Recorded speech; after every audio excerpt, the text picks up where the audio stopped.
Sexual addiction is the most shameful of all addictions. Today on Tales from the Office, what is sexual addiction and how to recover from it, starting now.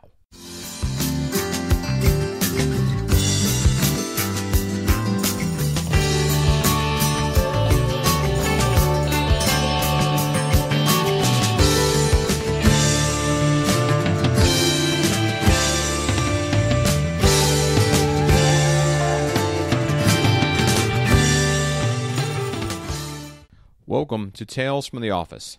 My name is Jeff Brandler. Our topic for today is sexual addiction. The problem with sex addiction is it is the least recognized of all addictions.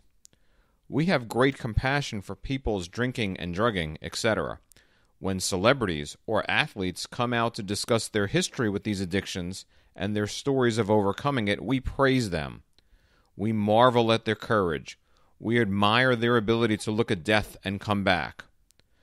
When the very same athletes or celebrities address sexual addiction, we laugh and mock them. We make fun of their plight. I mean, how can you have too much sex? There's a problem I'd like to have. Ha ha ha. This addiction is very real and very devastating to people who have it and the family members who discover it. The problem with alcohol and drugs is their membership doesn't pass the eyeball test. They look bad. There are physical symptoms. There are mood changes. There are behavioral changes. Sex addicts typically look okay. They don't get early warning signs within the legal system, such as a DWI, or an arrest for public intoxication, or even possession of drugs. They don't test positive for drugs on a random drug test at work or school. The damages caused by this disease are internal or within a relationship. No one would know a person has this problem until it happens. And because of the guilt and shame associated with it, no one ever knows about it. Today, we will examine sexual addiction, what it is, what it isn't, and what to do about it.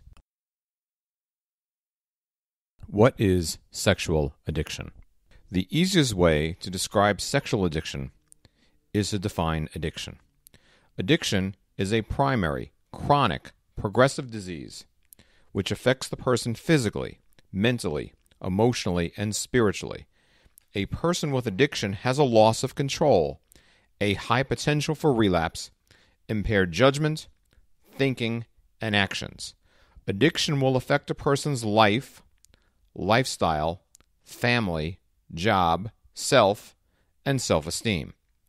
It will rob the person of their morals and values in order to fulfill their desire for their addiction. For many people, the end point of their addiction is death. Sexual addiction fulfills all the pieces of that definition. A person will have their preference of sex behavior. He or she will do the ones that work best for them. It is their drug or drugs of choice. This might include, but not be limited to, pornography, prostitutes, massage parlors, escorts, multiple affairs, voyeurism, fetishes. They will have an obsession about this behavior and then have the compulsion to do it. I might think about watching porn on bodyparts.com throughout the course of my workday. I might even fantasize about what I might see there. Clearly, I will be distracted by these thoughts and obsessions and may or may not do a great job at my work. When I am able to, I will then act on my obsession and watch videos on this site. I might watch it in my car, some risk, at work, high risk, at my desk, very high risk. I might show this to my female coworker, really, really high risk. I will then repeat this pattern of obsession and compulsion regularly, perhaps daily, perhaps multiple times during the day. Because addiction is a progressive illness, my watching of porn might have started slowly, once a week, on weekends, maybe less, maybe more. Because of the fantasy and reward cycle, causing me pleasure, I will repeat this behavior over and over and over again. The risk increases with the behavior. It's part of the high of the addiction. Another way in which addiction is progressive is by combining behaviors and/or chemicals and/or other addictions. I might drink prior to picking up a woman at a bar for random sex. While with this woman, I might use cocaine. We might add other partners to our adventure and drink and drug while doing so. The highs increase, the risk increases, the crash increases. In order to get that high, I need to continue to escalate my addictive behaviors in order to feel that rush or that high. Now, you may be asking yourself, wouldn't you see how crazy this behavior is? I mean, you're risking diseases, infections, loss of job, relationships, money, etc. The answer is a loud no. Sex addiction, like other addictions, is a brain disease. I'm totally impaired in my decision making. I will use all of my defense mechanisms, including denial. I don't have a problem. Minimization. It's only porn. Rationalization. If you had the type of job I did, you'd need some outlet too, in order to protect myself from feelings of guilt and shame. The easiest way to protect myself from guilt and shame is to be literally out of my mind. The cyclical nature of addiction, once the high is done, becomes use, feel like crap, use to not feel like crap again. Rinse, lather, repeat, again and again. How do you know if you have sex addiction? Let's answer this question based on our standard knowledge of alcoholism. It is estimated that 1 in 10 people develop alcoholism.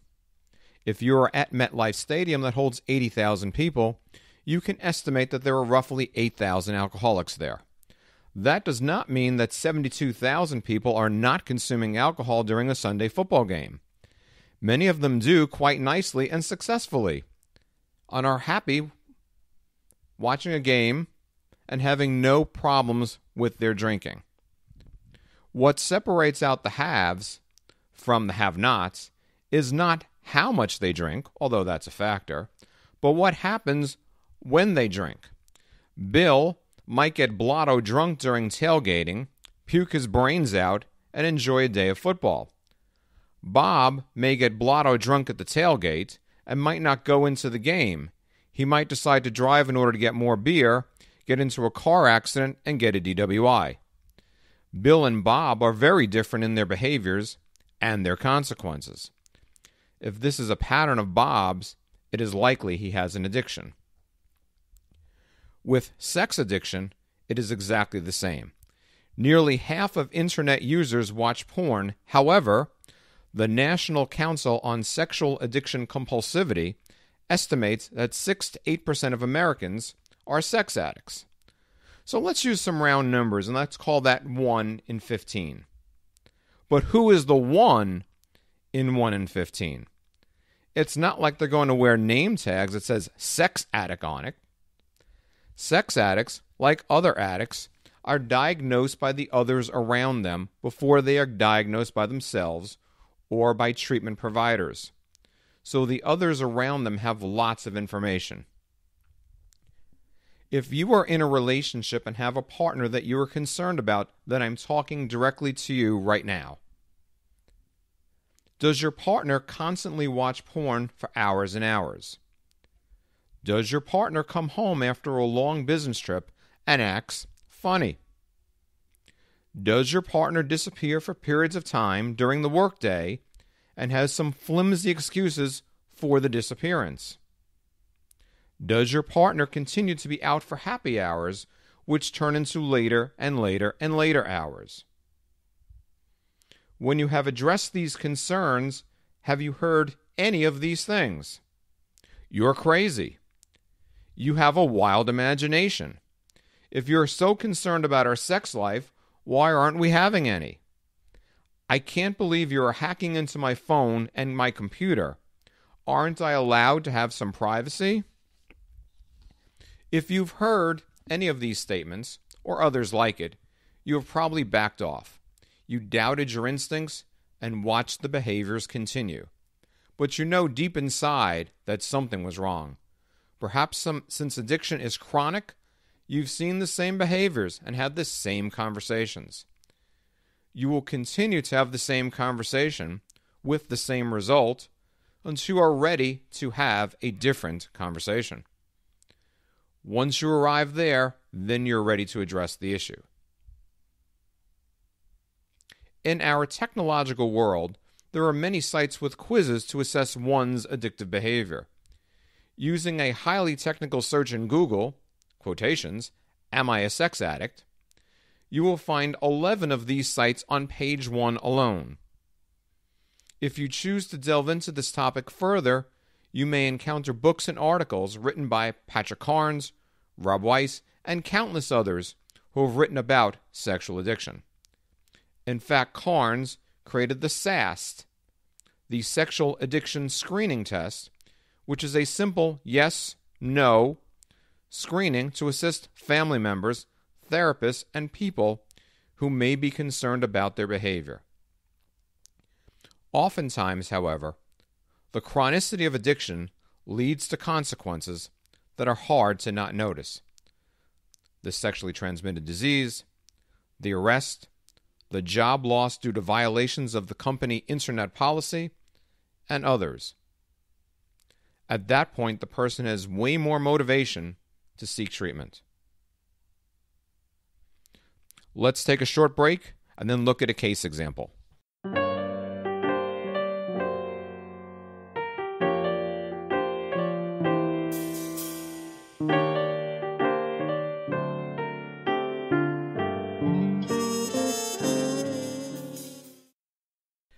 Back from the break, more on what is sexual addiction. How do I fix sex addiction? Sex addiction, like all other illnesses and diseases, doesn't have a fix. But like diabetes or cancer, it can be treated and treated successfully. I've seen people in my office make amazing changes from the depths of despair with guilt and shame, remorse and self-loathing, to happiness and a highly spiritual core. Let's take a look at one of these cases. Marvin is a 35-year-old male. He is married to Joanne. They have 3 kids. Marvin watches internet porn sites repeatedly after the kids go to bed. He would often stay up till 2 or 3 in the morning. When Joanne would ask him why he was still up, Marvin would say that he was working. At times, he would be surly and combative in his answers, and conflicts would definitely occur. This pattern repeated itself often. In addition to searching porn sites, Marvin would often search sites to see if he could connect with someone for sex. This increased his high, his obsession, and his compulsion. There were days that he told Joanne that he had a work meeting and he wouldn't be home till late. Marvin continued his porn and random sex-searching behavior for several years. Joanne would get suspicious, but Marvin would shut her down with reasonable reasons about his behavior. One day, while Marvin was searching his favorite hookup site, he got a message that he could meet with someone named Jane right now. He abruptly left his computer and zoomed out to meet this woman. Joanne thought this was odd behavior, but said nothing. She had this nagging feeling that she couldn't let go of. She went to Marvin's computer and found the website for his hookup site and his conversation with Jane about their immediate meeting. She was devastated, angry, hurt, and betrayed. 2 hours later, Marvin returned. He looked funny. Joanne confronted him about her findings. Initially, he denied it and attempted to rationalize his behavior. He later admitted he had done it, but it was just the first time. Joanne asked him if he would go to counseling with her. After seeing her pain, he reluctantly agreed, and they made an appointment to meet with me. When Marvin and Joanne attended their first session, Marvin looked like he hadn't slept in a week. Joanne looked pale, cried continuously, and her body was shaking. The look of their pain was obvious.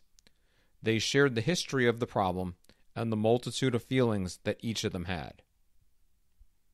Marvin wanted to stop his behavior only so that Joanne would be happier.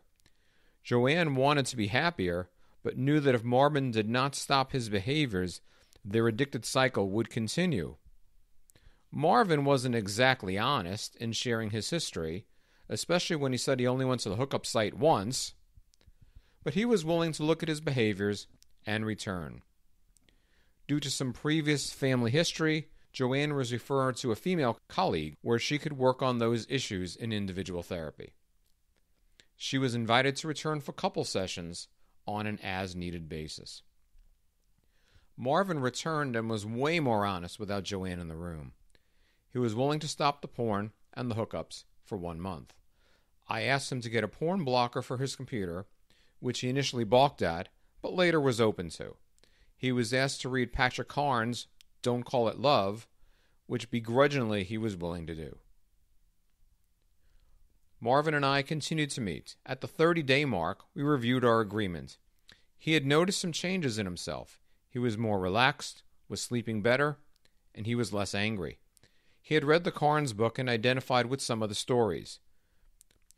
We talked about attending one of the 12-step groups for sexual addiction so that he would be around others who had similar stories and had made some changes in their life. After some reservations, for example, where are the meetings? What if someone sees me? I heard it's like a cult. All they do is brainwash you there. Marvin was open to trying out a local meeting. He attended the meeting and learned a bunch of things. One, the definition of sexual sobriety, how all the guys there had hurt their spouses, how recovery had to be for him. He was introduced to the 12 steps and found out that group members helped one another with problems. Marvin continued to go to the 12-step group. He continued his abstinence and his sobriety. The relationship with Joanne had gotten better, but it had its ups and downs. Marvin had a bunch of guys he could call when the relationship had its downs. He obtained a sponsor and was working on the 12 steps. He found that writing about the steps gave him a focus for getting out many of his feelings about himself and about his addictive behaviors. He had much more acceptance about his addiction, as well as how he used addiction as a stress management and avoidance tool, particularly in the marriage. Marvin now uses his newfound spirituality to deal with stress instead of his old addictive behavior. People like Marvin and Joanne go from the highway to hell of addiction to a better, happier road of sobriety. They have a better quality of life and a better understanding of what's most important in their lives. Let's take one more quick break, and then we'll wrap things up.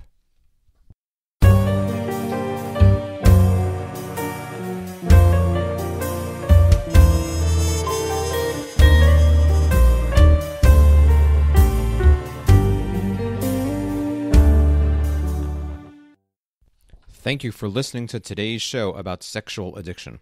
Like all addictions, sexual addiction is treatable, but most people are too ashamed and scared to be open about this problem. If you or someone you know has this issue, please get some help. If you are a family member, spouse, or partner, please get help for yourself. This is an addiction that decimates people in their family. There is no reason to stay quiet, embarrassed, or ashamed, since you can attend a self-help group, read books, articles, go to websites, or even attend therapy. If you have questions or comments about today's show, please get in touch with me via my website, www.changeispossible.org. Thanks for listening. This is Jeff Brandler, and I'll be back soon with more tales from the office.